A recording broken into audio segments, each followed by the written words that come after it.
aoudu billah bismillah barke borom tuuba asalaamualeykum wa rahmatullah noo ngi leen di nuyu bu baax te di leen ziyaara gannaaw loolu seen naafila guddig tey di guddig ñetteel gi ci weeru koor Sëriñ Suhaybu Mbàkke nee na guddig ñetteel gi ci weeru koor ku ci julli juróom benni rakaa bu ci ne nga jàng faatiha benn yoon jàng inna anzalnaahu ba saaru jeex ñeenti yoon jàng qul yaa ayyuhal kaafiruuna ba saaru jeex ñeenti yoon ku def loolu dana mel ne ku goreel junniy jaam dana mel ne ku jox ndogu junni ñu wooroon dana mel ne ku woddu junni ñu rafle dana mel ne ku leel junni ñu xiif teyit dees na ko ci bindal tuyaaba ju tol ne limum njanaaw yi ci àdduna yépp teyit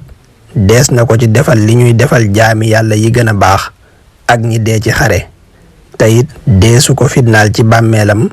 deesu ko mbugal ci bàmmeelam yal na nu ko yàlla man loo tanu def ko te def ko nam ko taamoo te mu nangul nu ko fulal nu ko làqal ñu ko fi yàq yéggul barkeb Seexul Xadim